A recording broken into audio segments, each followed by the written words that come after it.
Shalom, shalom, frères et sœurs en Christ, et bienvenue à la Rhapsodie du mardi 29 novembre 2022. Rhapsodie écrite par le pasteur Chris Oyakilome, et la lecture est offerte par les vérités de l'Évangile. Le thème d'aujourd'hui est « Il y a quelque chose sur votre chemin ». Sur votre sentier. Alléluia. Et le verset de Éphésiens 2, verset 10, la version amplifiée, disons la version parole vivante en français. Donc il dit, car nous sommes l'œuvre propre des mains de Dieu, son ouvrage, récréé en Jésus-Christ, né de nouveau, afin que nous puissions faire ces bonnes œuvres que Dieu a prédestinées, planifiées à l'avance, pour nous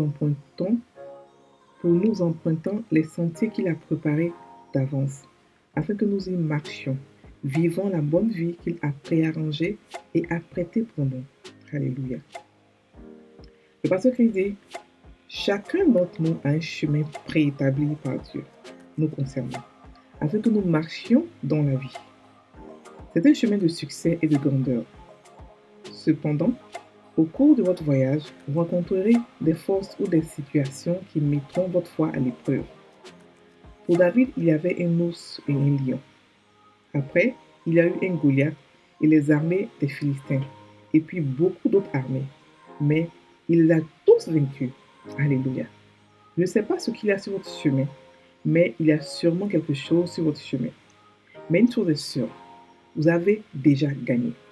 C'est pourquoi la Bible dit, dans Jacques 1, verset 2, « Regardez comme un sujet de joie complète les diverses épreuves auxquelles vous pouvez être exposés. » Les défis ou les obstacles sur votre chemin sont un mirage. Quand vous arrivez à leur niveau, ne pleurez pas. Ne commencez pas à supplier Dieu de faire quelque chose. Ne vous recroquevillez pas. Lorsque vous rencontrez ce diable masqué, ce qui peut signifier une pierre d'achoppement dans votre entreprise ou votre travail, une limitation ou une restriction dans vos efforts évangéliques pour gagner des âmes, ou bien certains problèmes de santé, vous dites au nom de Jésus-Christ, écarte-toi de mon chemin. Alléluia. Alors que vous dites cela, il peut sembler qu'une partie de l'obstacle soit toujours sur place.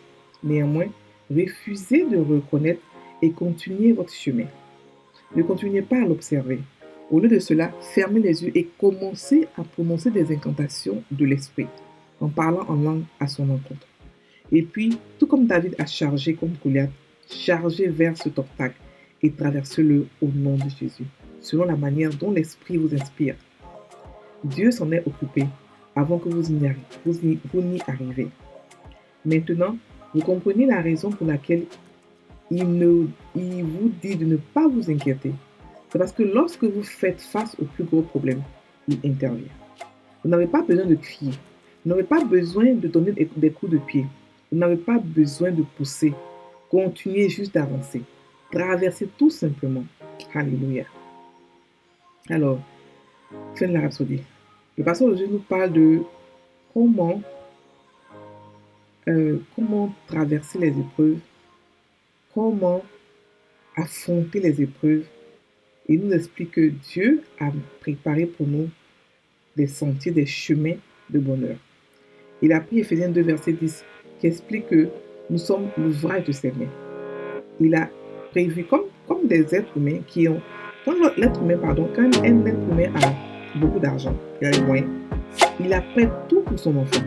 Depuis le bas âge, depuis le bébé jusqu'à l'université, jusqu'à même au-delà de l'université. Il a prêt tout afin que chaque fois que le besoin se fait sentir pour l'enfant a ce qu'il a besoin. Ce dont il a besoin, l'enfant a. Et c'est pareil aussi pour Dieu. Dieu, l'homme est pas un homme, le Dieu le plus riche du monde. Forcément, il a pourvu pour ses enfants. C'est forcé qu'il est pourvu pour nous. Et dans tous les domaines, en matière de santé, en matière d'argent, en matière de tout. Quand un problème vient, c'est maintenant que vous le rencontrez, c'est maintenant que nous le rencontrons. Mais Dieu l'avait déjà vu au départ, parce que lui, il voit le futur. Il avait déjà prévu comment il allait régler ce problème. N'oublions pas que tout concourt à notre bien. Ça veut dire quoi? Ça veut dire qu'il n'y a pas d'âme qui est forgée contre nous qui peut travailler, qui peut fonctionner. Ça veut dire que tout ce qui vient contre nous se transforment pour nous en bénédiction.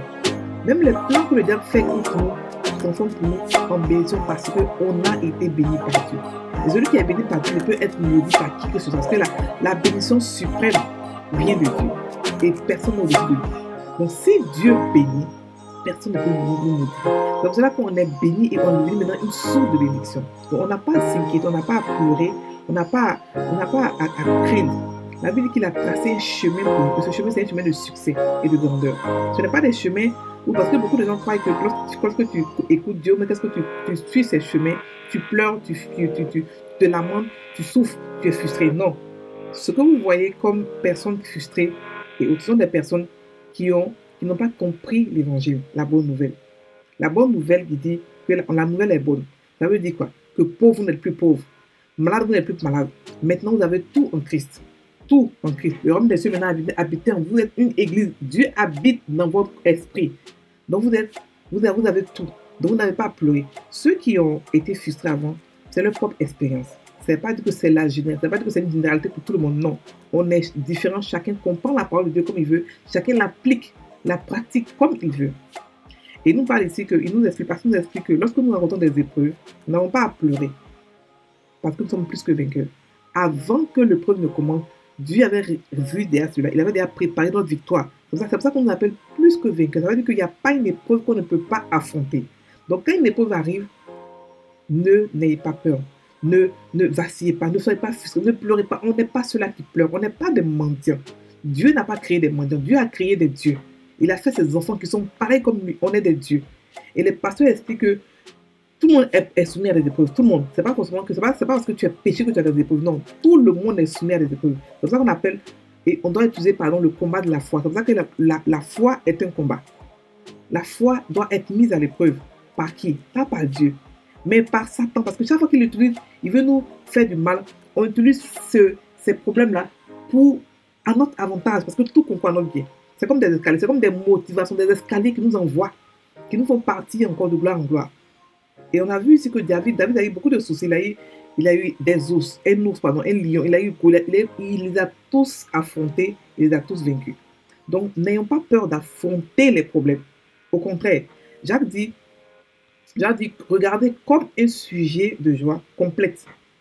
Pourquoi? Parce que quand le problème vient, soyez contents. L'opportunité arrive pour vous de monter en gloire, de monter en sagesse, de monter en foi, d'augmenter votre foi. Donc, ça doit être un sujet de joie complète.